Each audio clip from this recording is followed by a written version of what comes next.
Welcome to the Midnight Dreary, your rest stop on the highway of the unexplained. Pull up a bar stool and grab a drink as we present tonight's episode. And here's your host, Justin Wood.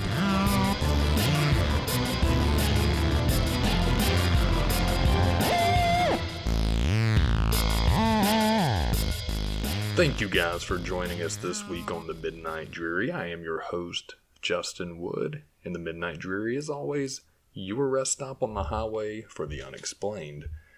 This week we're going to dip our toes into a little folklore, something I've actually grown up with, so I'm excited to talk about this topic, and let's set the scene.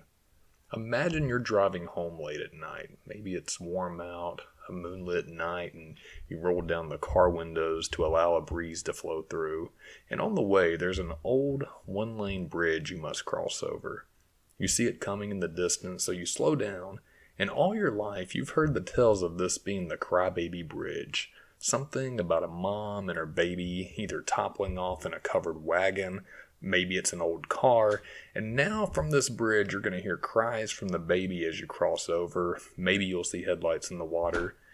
Maybe you smile and you dismiss these silly claims, but what if?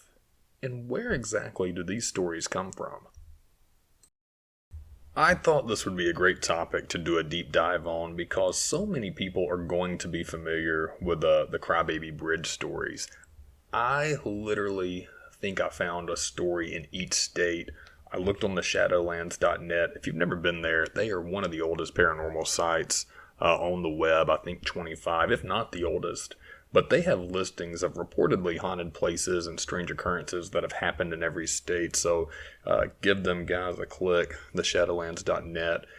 I looked at Alabama. That's my home state. And still, there are so many reported bridges here that have some type of story around them. Mostly the old, a baby and a woman went off in a car. Now you see headlights in the water.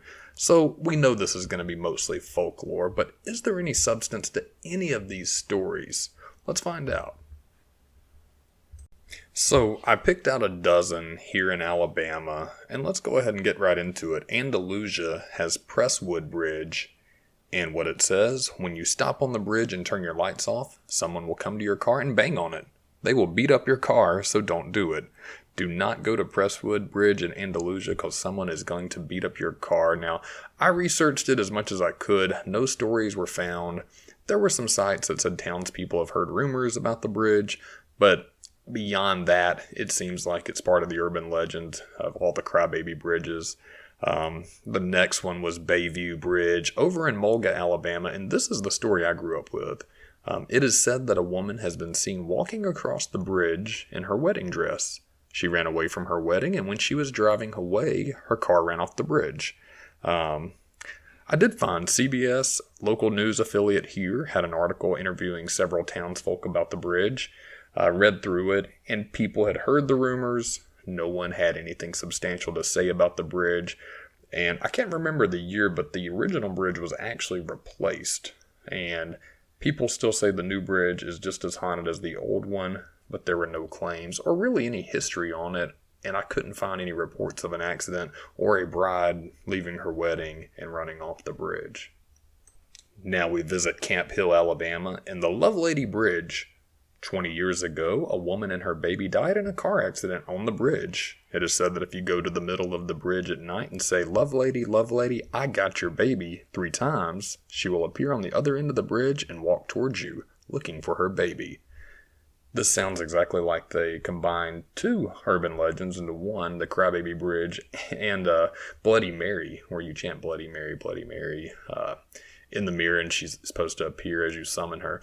I couldn't find any sources or data on Lovelady Bridge. No stories, no car accident, no news report. So most likely a continuation of the urban legend. Clinton. They say there's a bridge in a place called Refuge. It's a small 1-lane bridge in the middle of nowhere. If you go there at night, you can hear strange sounds, see balls of light. Some people have said that when you get out of your car, you can hear and feel someone walking right next to you and feel a menacing presence. Lots of people have seen fog chasing them, and there's one area that no trees grow and everything looks dead. People have reported that their cars will start rocking, as well as being chased by an unknown entity. You can also feel an evil presence on some nights. Interestingly enough, I found 2 reports of people who have gone there on Facebook, and they could not be more conflicting. So I'm going to read these reports. The first one seems like they experienced something. My car stopped working when I was about 30 yards from the bridge. My phone didn't turn on. I even heard blood-curdling screams coming from the direction of the bridge. So I made a torch using cotton balls, rubbing alcohol in a tin can, and a coat hanger. In quotes, yes, that was all in my van, don't ask. And ran where I heard the screaming. Lit the makeshift torch at the foot of the bridge. It was chilly when I got close to the bridge. When I was on the bridge, it was colder. I got a super uneasy feeling. And near the center of the bridge, it felt like my neck was grabbed. And I felt a little force pushing me, all very weak, as if walked into a thick spider web. So I took off and walked back to my friends and grabbed a flare to look under the tiny bridge. And I found a tape recorder and trying to find someone hiding underneath. But nothing. So I went back to the car and put the flare out in some sand and tried starting my car. I was told we would have to push it back for it to work. My friend turned my headlights on and we all pushed. The lights came on but dim at first. 15 more feet and they turned all the way on. We turned around and left. Went back the next day and blessed the ground and even blessed where they said the lady's body was found and haven't been back since. Now, I didn't find anything about a lady's body being found. No news reports down there. That was a very in-depth report. Sounds like someone was trying to do a ghost hunt down there and they had some experience. But from another gentleman who had an opposite one, I live and have lived near this bridge for 45 years. I drive across it daily and often late at night returning home from work. I've never seen or experienced anything unusual. The bridge is not the original bridge and is one of several replacement bridges that have been rebuilt due to flood damage. Local residents that I have talked to have never seen anything to indicate a haunting. Some of these people have lived here all of their lives. The haunting story suddenly appeared approximately 10 to 15 years ago on the internet. I'm a deputy sheriff as well. Other law enforcement I have spoken to do not believe the supposed haunting is a credible story. So, 2 different stories, and again, on this one, I couldn't find any news report that something has ever happened there, so we can likely chalk that up to more folklore. And the next 2 are the same. In Clanton, this may have also been a continuation of the Bridge and Refuge. And Decatur, they're both Crybaby Hollows, Crybaby Bridges, as they're listed on the Shadowlands.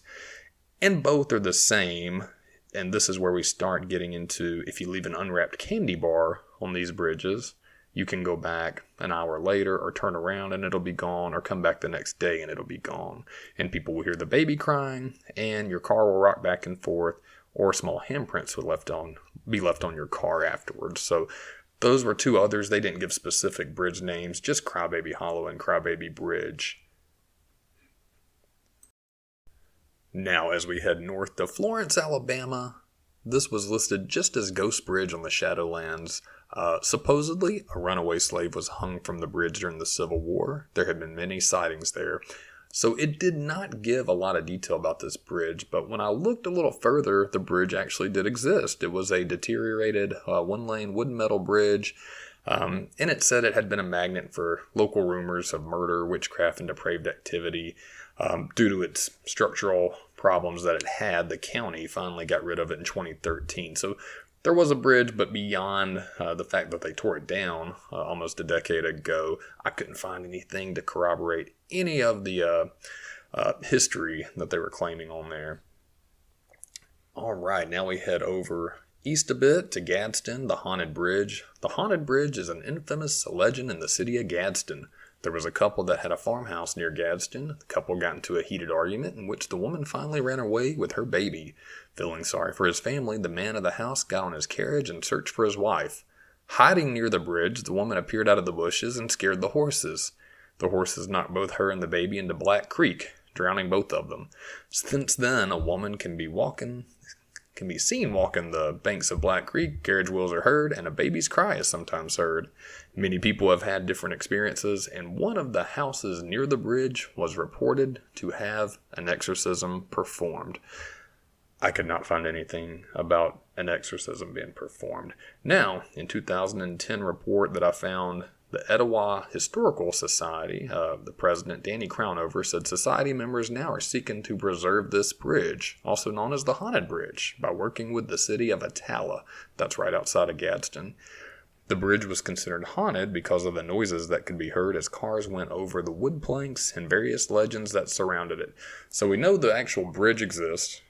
People heard noises, likely due to the wood planks and the old structure.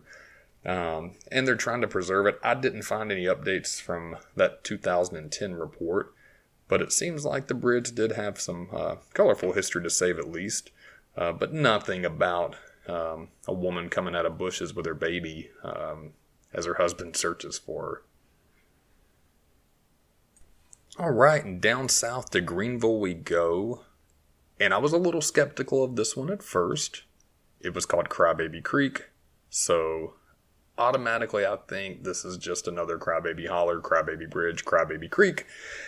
And it sounds like that. Now, people say that the years before, a woman and her baby were in a car accident and the baby landed in the ditch. It said that you can hear the baby crying around midnight and the mother calling out for the baby. There were several stories I actually found on the internet regarding a man named Travis Dayton murdering his bridge and newborn baby in the summer of 1930. So I was thinking there may be something to this, and he apparently had a wife named Lucille, and she was murdered by Travis in 1930. I found two different sites. They had pretty in-depth writing on this. I could not find a Travis Dayton or a Lucille Dayton, any records in 1930, no census records on Ancestry, no find a grave. I only found two Daytons that actually were buried in Greenville in that cemetery that they reported. And so I don't think there was actually a murder that went on there. I couldn't find anything to corroborate Mr. Dayton or his wife Lucille or any evidence in the story. It seems like someone got a creative license, wrote up the story about it, maybe to add a little more texture to the folklore.